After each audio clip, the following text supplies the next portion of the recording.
अंतरवाली सराटीत जरांगेंची बैठक सुरू। थोड्याच वेळात आरक्षणाबाबत 4 महत्त्वाच्या घोषणा करणार।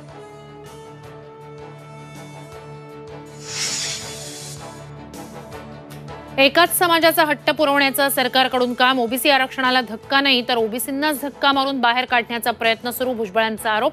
आज बोलावली ओबीसी नेत्यांची बैठक। छगन भुजबळांनी मराठा समाजाबद्दल मांडलेली भूमिका राष्ट्रवादी पक्षाची नाही, प्रफुल्ल पटेल यांचं वक्तव्य। मराठा आरक्षणाच्या अध्यादेशाला भुजबळांपाठोपाठ नारायण राणेंचा विरोध। सरकारच्या निर्णयाशी आणि आश्वासनाशी सहमत नसल्याचं राणेंचं वक्तव्य।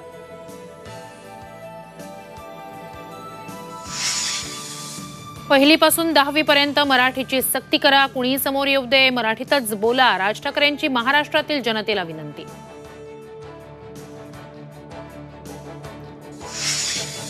राजीनाम्यानंतर सत्ता स्थापनेचा नितीश कुमारांचा राज्यपालांकडे पुन्हा दावा। बिहारच्या नव्या सरकारमध्ये भाजपचे 2 उपमुख्यमंत्री असल्याची चर्चा।